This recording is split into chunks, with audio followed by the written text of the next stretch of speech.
Ao vivo? Aos vivos, meu muito bom dia para você. Você de Baixa Grande do Ribeiro. Você de Francisco Aires 2 e 3. Alô, Josileia. Alô, galera de Santa Luz. Alô, Marcos Vinícius. Alô, Herbert Medeiros. Alô, Aldilene. Alô, você de Francisco Aires. Você que está logado nas ondas do canal. Você que está aí na sala de aula. Tá junto com os colegas, assistindo aí na televisão, na tela grande, né? Você que está em casa também assistindo pela plataforma. Meu muito bom dia para todos. Sejam bem-vindos para mais uma aula de história com o tio Flávio Coelho. Hoje vamos dar uma olhadinha no 4 de julho, que é a data da independência do Zé Uar. 4 de julho de 1776 vai nascer o primeiro país independente das Américas. E, notadamente, vai se tornar um exemplo para nós, um exemplo para as Américas, para que elas possam sonhar em lutar contra os europeus, se tornar um país, deixar de ser colônia, conseguir a soberania e caminhar com as suas próprias pernas. Muito importante o exemplo dos Estados Unidos. De boa? Vamos começar? Vamos começar? É a independência das colônias americanas, no caso, a independência das 13 colônias inglesas, que você vai denominar a posteriori, não mais colônias, mas os estados que se uniram nas Américas. Eram 13 colônias, agora vão se transformar em 13 estados que se uniram nas Américas. As mudanças ocorridas na relação entre a Inglaterra e as colônias, importante para a gente ver esse cenário da independência, e o processo da independência do Zé Uar é a nossa temática da aula de hoje. Perfeitinho? De hoje. Tá aí, já estou colocando para você a bandeira, que não é mais colônia, dos Estados Unidos das Américas. Aí, alguns dos pais da independência norte-americana, Thomas Jefferson, eram 13 colônias, são 13 estrelas, como você vê aí. Hoje são mais de 50 estados nos Estados Unidos, mas na época que nasceu, eram apenas 13 estados que se uniram. Primeiro eu vou começar para você lembrar que vai haver uma espécie de influência das ideias iluministas. Repetindo, que vai haver uma influência das ideias iluministas conforme,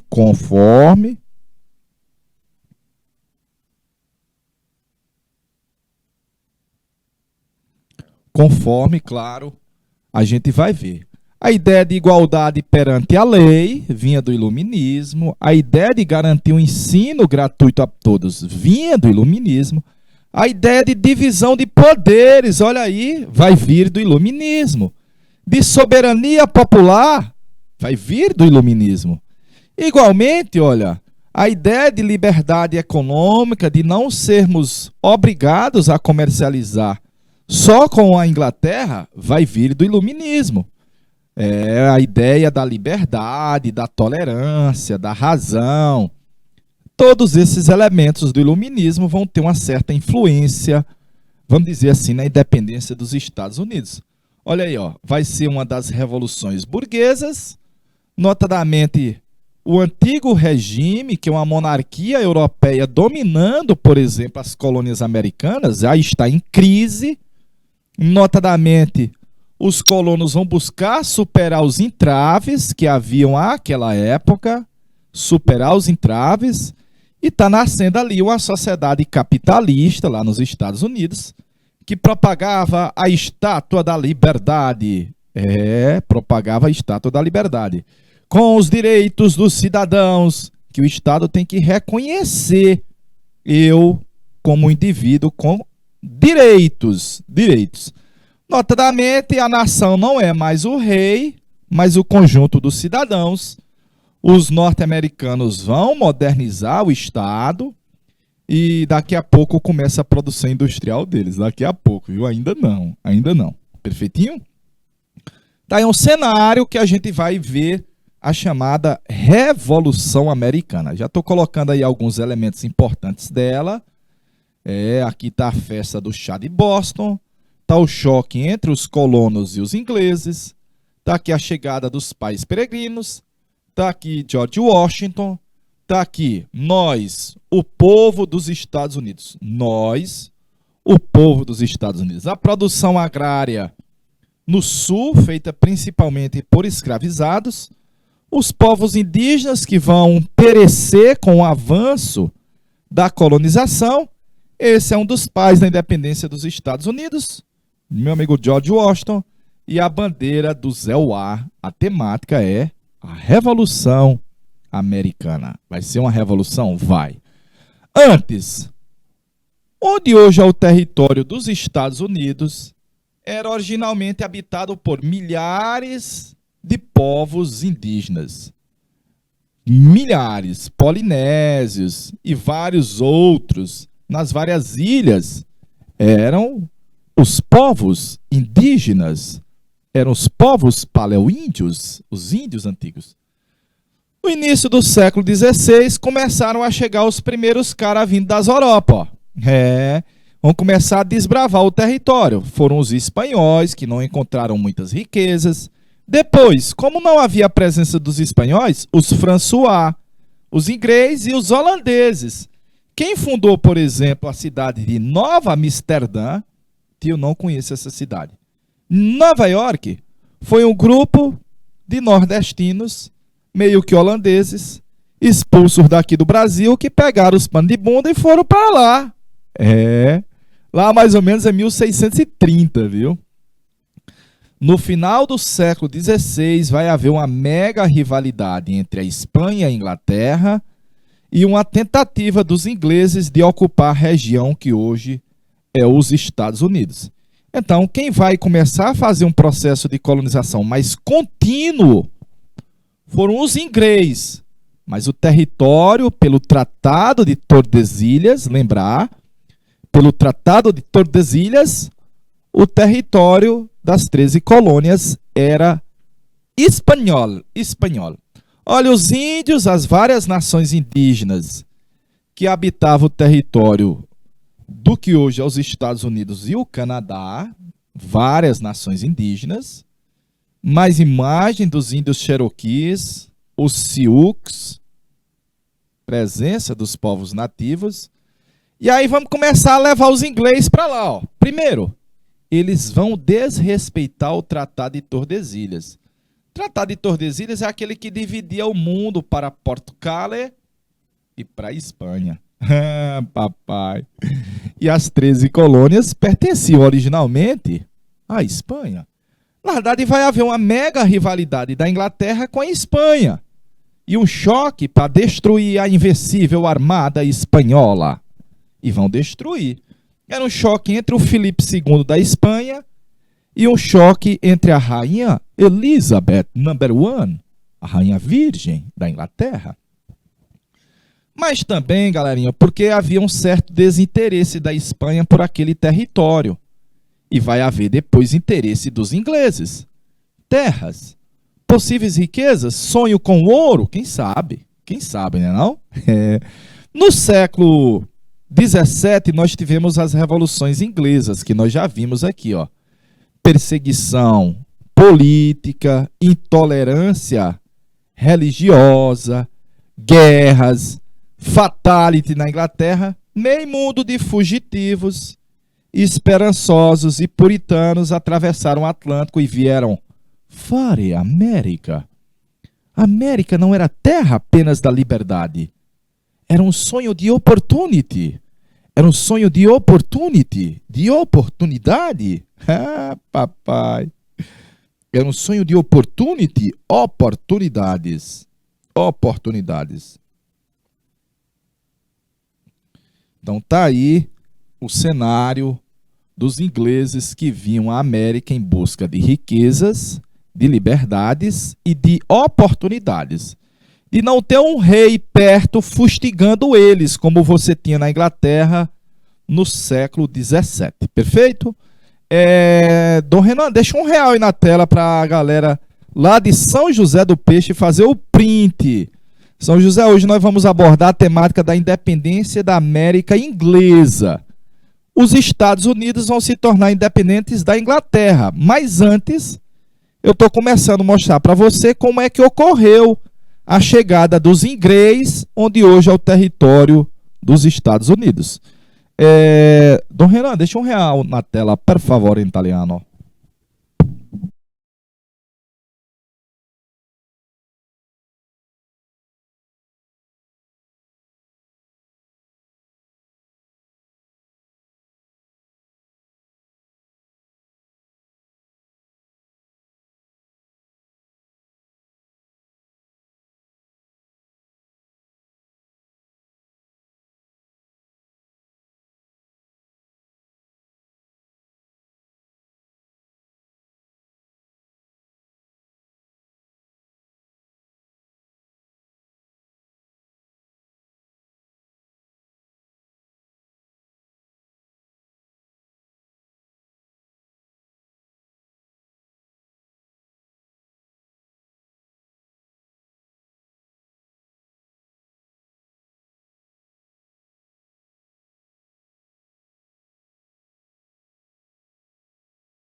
Vou lá, vamos lá, vamos lá. A imagem dos espanhóis que vão conquistar a região do Império Azteca, El México, daí o certo desinteresse dos espanhóis pelo território dos Estados Unidos, é importante lembrar disso. A Espanha não, vamos dizer, não ligou muito para as 13 colônias, haja vista que eles encontraram a riqueza mais fácil no território onde hoje é o México, que era o mega império azteca.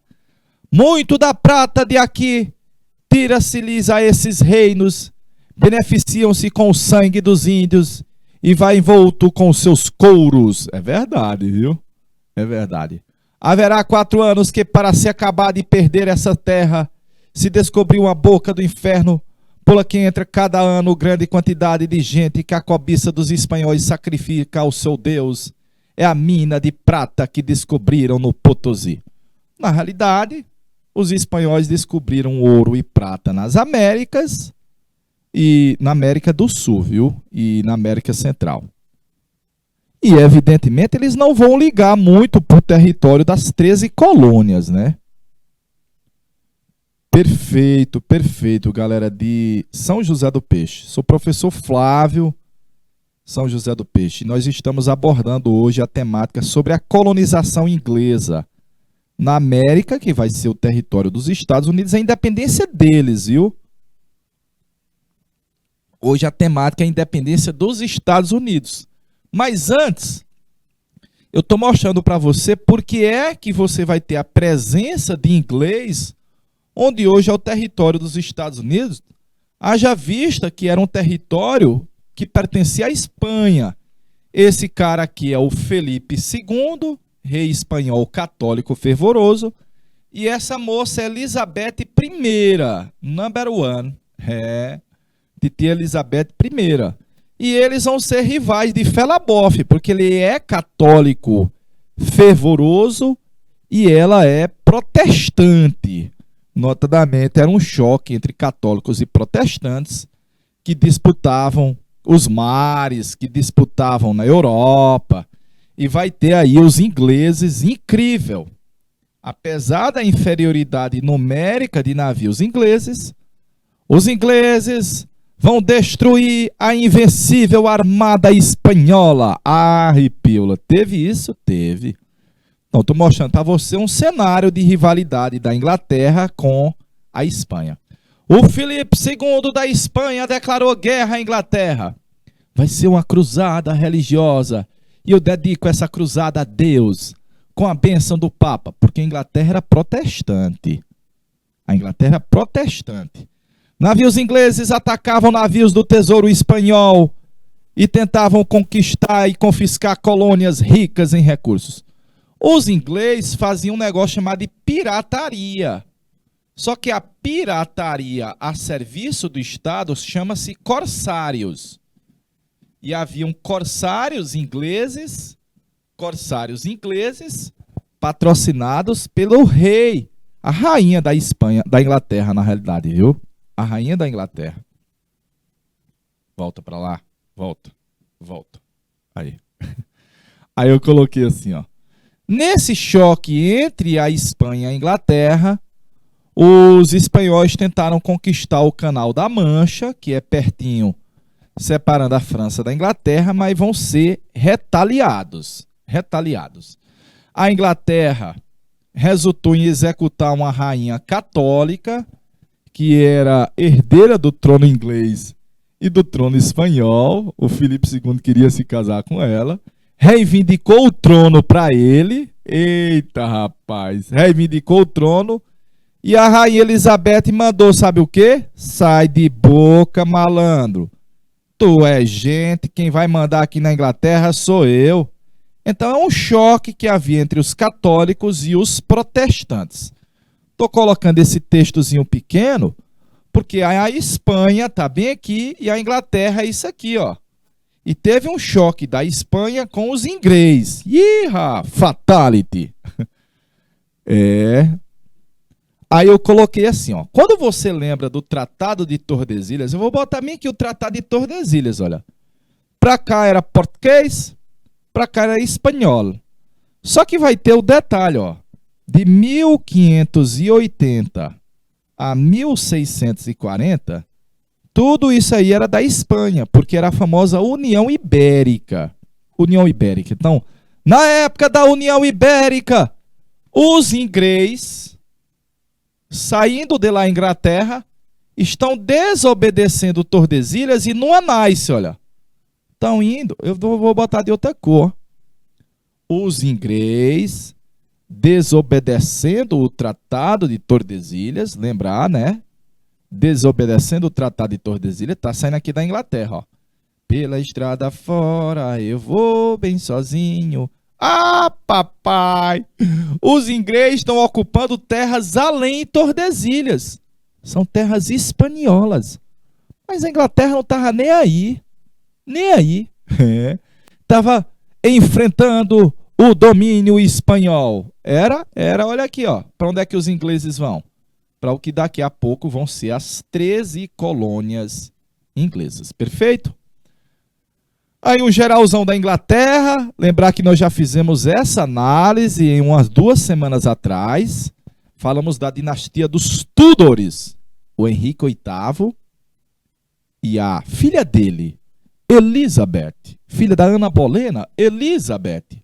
O rei, depois a filha dele, ó, vão dar início à colonização inglesa da América.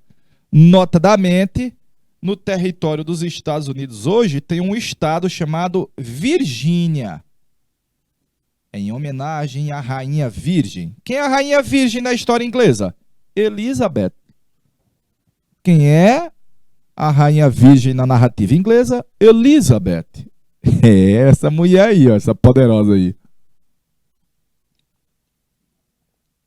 Então, estou fazendo todo um rodeio, meus pimpolhos, para poder mostrar que passou a haver uma grande quantidade de colonos ingleses em terras que, pelo Tratado de Tordesilhas, na América, pertencia à Espanha. Vão surgir as colônias inglesas. Olha lá aí, ó. Olha aí, ó. A colonização inglesa nas Américas. Eu peguei até uma foto aqui, um quadro, ó. Aqui chamados de Pais Peregrinos. E eu estou colocando o Tratado de Tordesilhas aqui nesse mapazinho, Veja que os ingleses não estão nem aí, atravessam Tordesilhas e estão lá, ó. Ah, papai!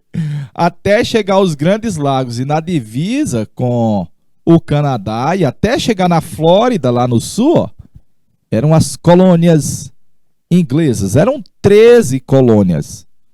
Claro que elas vão surgir devagarinho, vai ter um povoamento devagar, mas eu já estou mostrando para você que a ocupação dessa faixa vermelha que você está vendo no mapa menor é uma ocupação feita pelos ingleses. Pelos ingleses, perfeitinho? Não pelos hispânicos, não pela Espanha. É claro que não precisa nem dizer que a Espanha vai odiar, não vai aceitar, em vários momentos vai questionar e tentar empastelar esse negócio aí, ó. Tentar empastelar é top, viu, velho? No norte, vamos dividir assim, ó. Norte, sul. Colônias do norte, colônias do sul, tchê. No norte, a região norte das 13 colônias foi colonizada por protestantes, principalmente os ingleses que fugiam de perseguições religiosas, que eram os puritanos. Deixa eu botar bem aqui, ó. Puritanos. Porque eles queriam a igreja mais pura, sem interferência do Estado, e nem um rei absolutista, que queria obrigar eles a ser católico.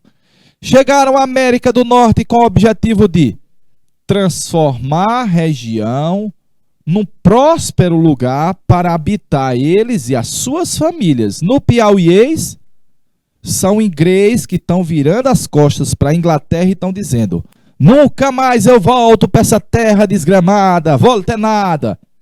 E vieram fare América.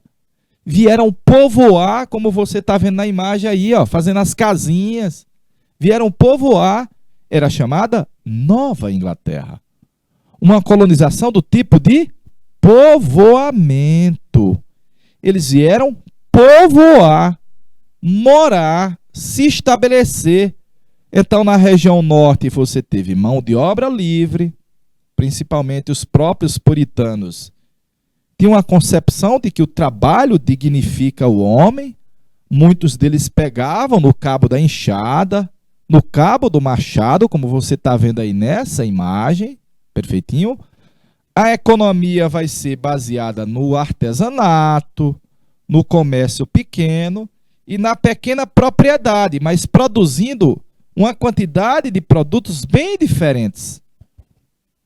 Uma produção, vamos dizer assim, de vários produtos, mas para o mercado interno. É como se você tivesse várias pequenas propriedades ou sítios. Um produz banana, outro produz alface, outro produz milho, outro produz feijão. E como a produção é pequena, não vale a pena mandar lá para fora. É voltada para vender ali na feira, vai alimentar o comércio interno. Então vai ser muito bom para dinamizar a economia. Tanto que ainda hoje o norte é mais desenvolvido que o sul do Zeuá. O sul do Zeuá.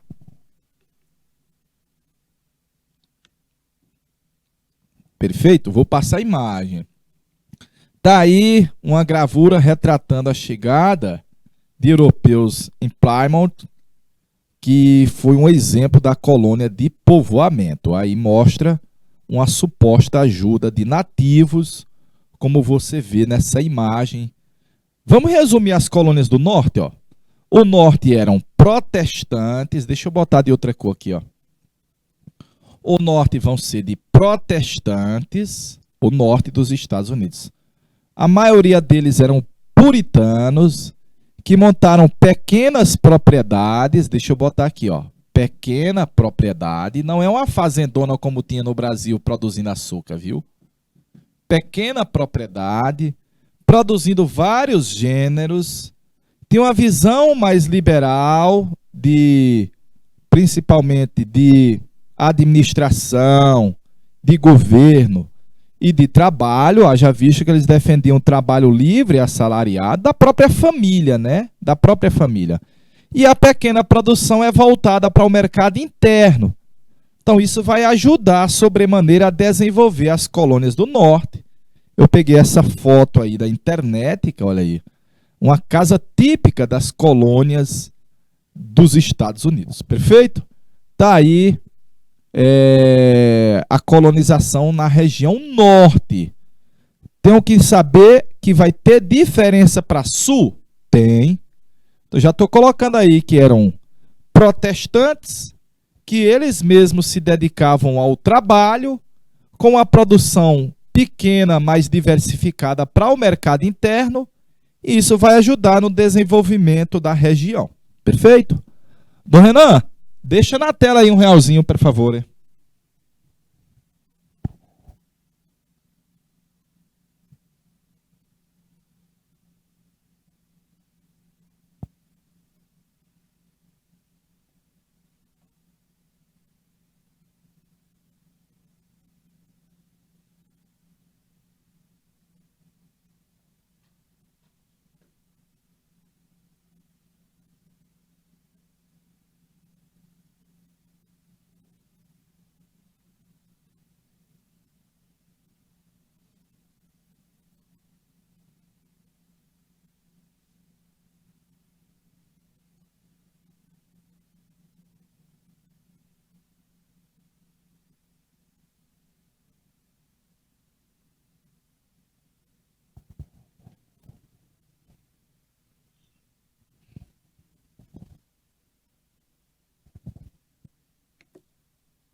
Vou passar, galerinha. Ao sul, ao sul, para a gente diferir. Aí você vai ver que o sul vai ser muito parecido com o Brasil. Muito parecido com a colonização da América Tupiniquim, do Brasil. Então, eu botei assim, ó. A exemplo da Virgínia, que foi a primeira colônia, vão sofrer ao sul uma colonização do tipo exploração. Como é o nome? Exploração.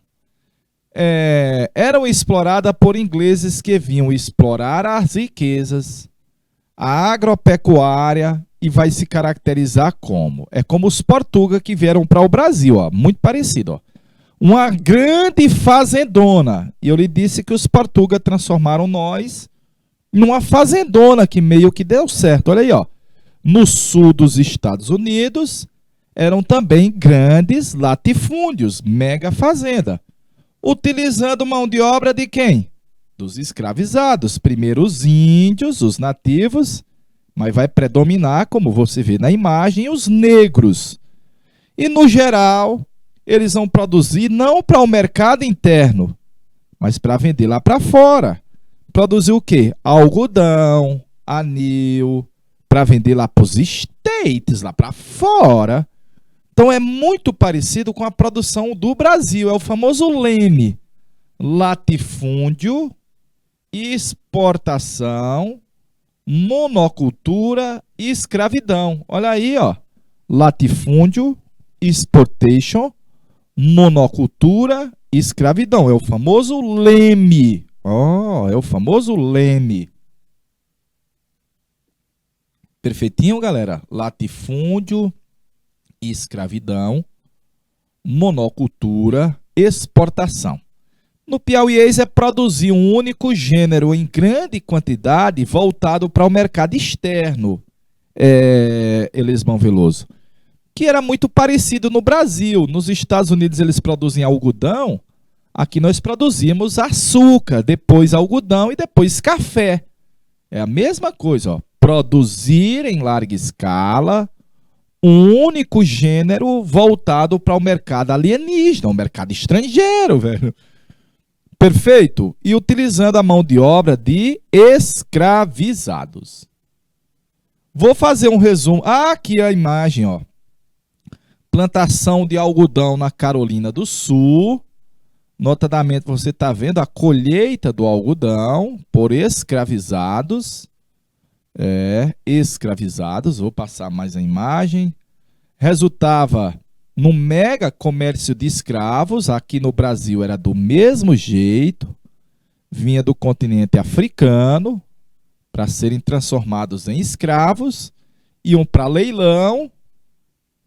Mais imagens. Aí eu coloquei um resumo aqui, ó. Um resumo é: as colônias do sul diferiam das do norte. Haja visto que aqui predominavam os católicos ou anglicanos. No norte eram puritanos. Puritanos. Lá eu lhe disse que eram minifúndios. Aqui é latifúndio, o plantation. Grandes plantações. Eu vou botar do inglês para o piauiês. Plantações. Plantações. A grande propriedade. Tio, eu peguei grande propriedade, lá dizia latifúndio. É a mesma coisa. Late é grande, fundiário é agrário. Produção monocultora, o leme, vai ter uma visão aristocrática. É uma visão elitista, de nobreza. E essa nobreza do sul, ela tem horror ao trabalho. Por isso que quem vai trabalhar é o escravo, como você vê na imagem. Ela odeia o trabalho braçal, é coisa dos escravos. E a produção é voltada para o mercado externo. Notadamente, aqui vai dedicar-se mais à agricultura e a indústria vai ser diminuída.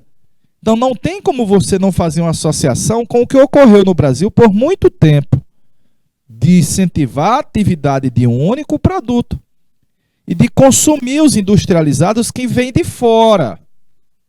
Como havia uma certa restrição à indústria, como no Brasil, criava-se uma dependência em relação à metrópole, dependência para vender os produtos exportados e para comprar os industrializados.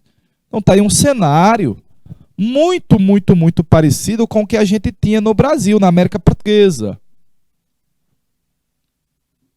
Então, ainda hoje, vamos dizer no piauiês, que essa região aí dos Estados Unidos ela é mais atrasada se comparada com o norte, viu? Muito mais atrasada quando você faz um paralelo na atualidade com a região norte dos Estados Unidos. Perfeitinho? Dom Renan, deixa R$ 1 na tela para botar R$ 1 de água aqui.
Ok, ok. Vamos passar a imagem.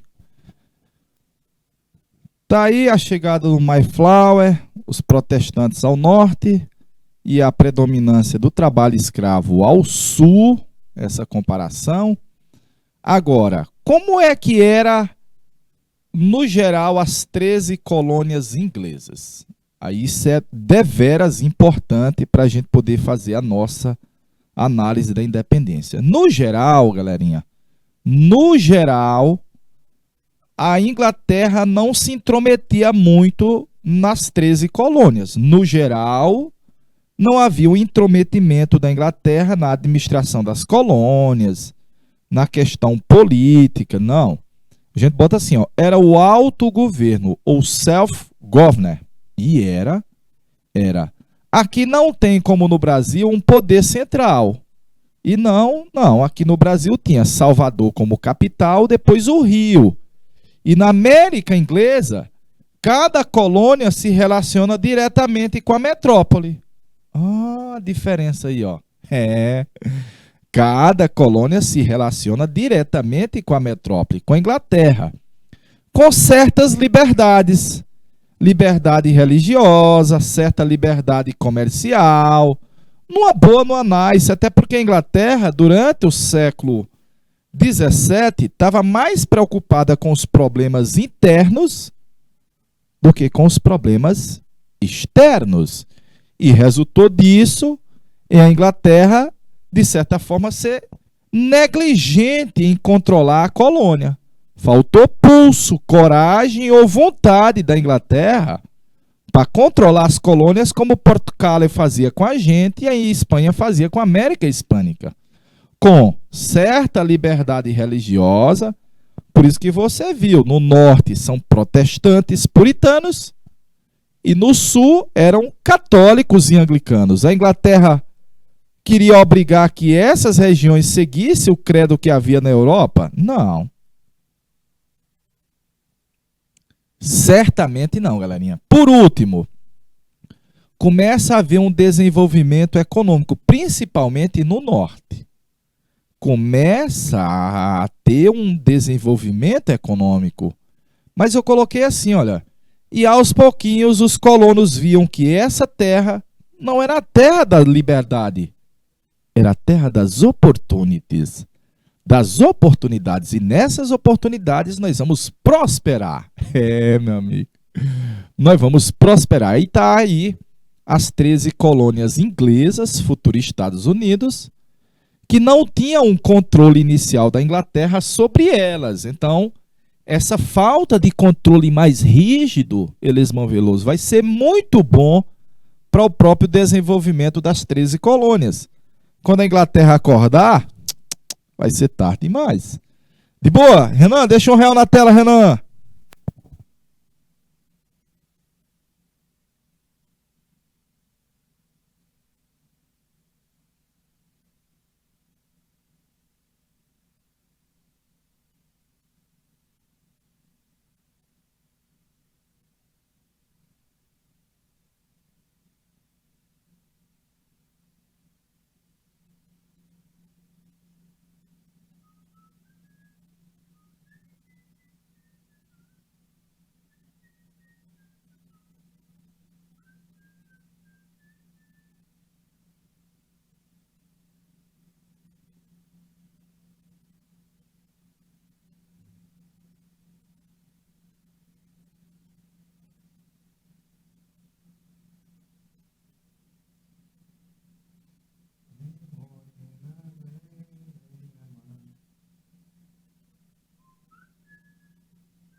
Morrer. Vem, morena, vem, vem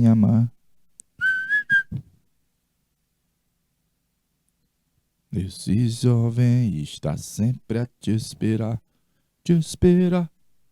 Vem morena noite de lua. Beleza. Então, resumindo, galerinha, olha, nós tínhamos certa autonomia das 13 colônias em relação à Inglaterra. Beleza. As 13 colônias, cada uma tinha o governo próprio. Beleza. Os problemas que haviam na Inglaterra, eu vou botar assim, na Europa, ó, que haviam nas Europa. Na Europa, resultou de um menor controle sobre as 13 colônias. Beleza. Nós já vimos diferenças entre o norte e o sul. Bacaninha. E você vai ver o comércio triangular, que nós vamos mostrar já já, no slide aí na frente, que ele vai ajudar sobremaneira a desenvolver ainda mais as 13 colônias. É um comércio muito lucrativo para os interesses das 13 colônias, que a Inglaterra durante muito tempo fez vista grossa e, de certa forma, se beneficiou. Agora, no momento que a Inglaterra passar a querer controlar as 13 colônias, choque dos colonos com os ingleses. Meu parente. Vai resultar num choque dos colonos com os ingleses. Os ingleses vão querer fazer um arroxo. E as 13 colônias vão dizer, nós não aceitamos, não. Eu, que tive liberdade, vivi a lavante, numa boa, numa nice até agora, do dia para a noite, esse cara acha que vai mandar em eu? Vai nada, velho.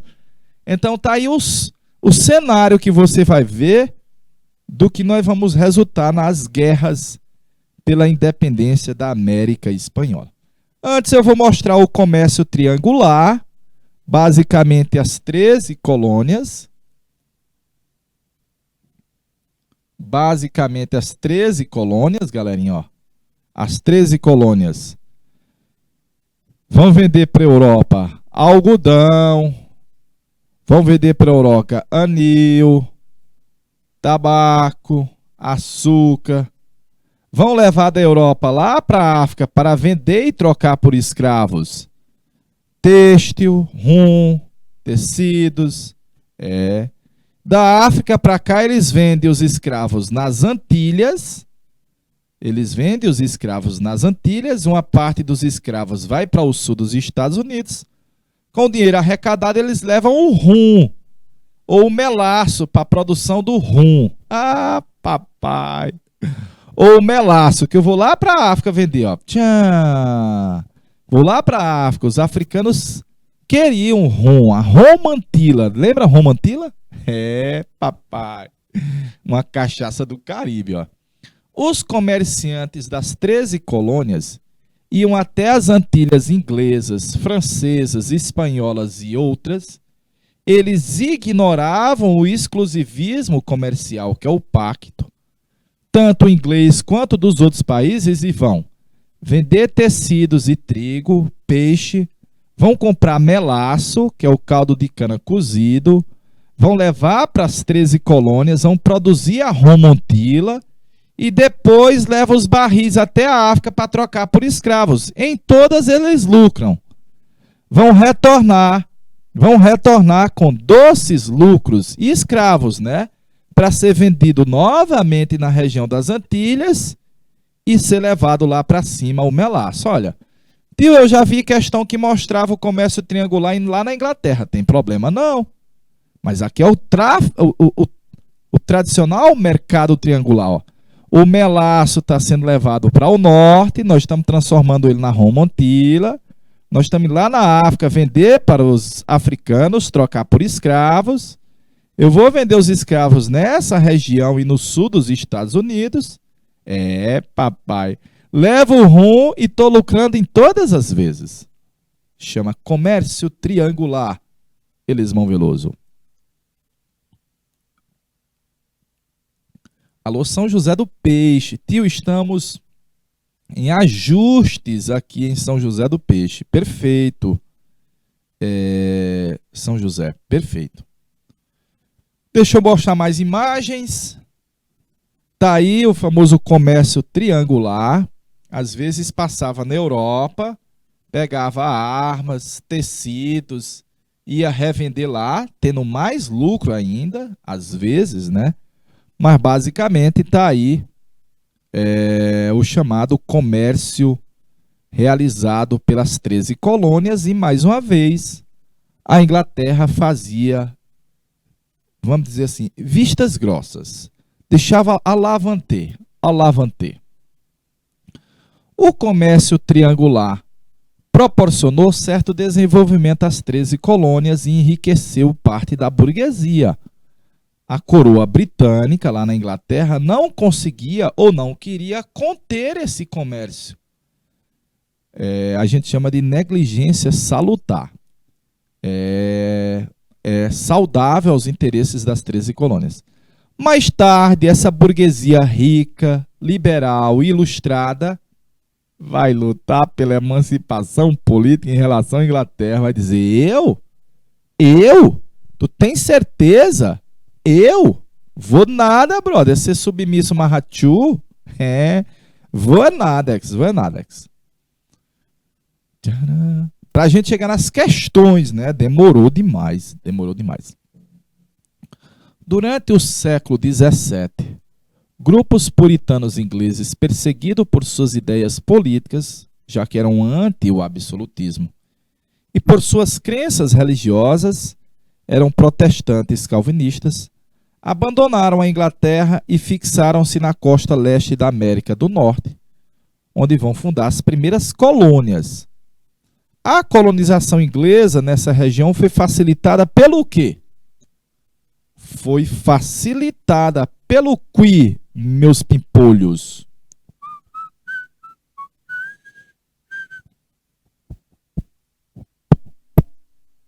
Deixa um real na tela aí, meu amigo Dom Renan, autoridade.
É melhor assim, é bem melhor. Bora, galerinha, cadê a resposta de Francisco Aires? Cadê Lesbão Veloso? Alô, Santa Luz, São José do Peixe. Manda a resposta aí pra nós, galerinha. A colonização inglesa nessa região foi facilitada pela propagação das ideias iluministas. Iluminismo, galerinha, só século XVIII. É no século seguinte, vai ser no século da independência. Pela possibilidade de explorar grandes propriedades agrárias com a produção destinada ao mercado europeu? Não exatamente, porque eles não estão vindo por causa disso. A ideia, eles vinham, era morar, se libertar do domínio, da exploração que havia na Inglaterra. Pelas consequências políticas dos colonos americanos, desde logo treinado nas lutas coloniais? Com certeza não, galerinha. pelo abandono daquela região por parte da Espanha, que então atuava no eixo Peru e México. Se você fosse errar a questão, que errasse com a letra C. Se você fosse errar a questão, que errasse com a letra C, porque seria a menos errada. Mas a alternativa correta, meus pimpolhos, nós já temos resposta ali. Alô, Covid B, rapaz, Covid B, ó. Covid, né? Diz que a letra B. Pelo desejo de liberdade dos puritanos em relação a uma Inglaterra que era, de certa forma, opressora deles lá na Inglaterra. Muitos vinham fare América, fazer América, uma vida nova em lá América. Letra B de bom aluno. Deixa eu ver se dá tempo para mais uma. A colonização inglesa, a conquista colonial inglesa, resultou no estabelecimento de 3 áreas coloniais com características. Ele quer que você identifique as colônias do Sul. Características da colônia do Sul, meus pimpolhos. Perfeito, Covid. Corretíssimo. Características das colônias do Sul, galerinha. Tem autor que coloca as colônias centrais, mas para não complicar, é melhor a gente colocar de forma direta as colônias do Norte e as colônias do Sul.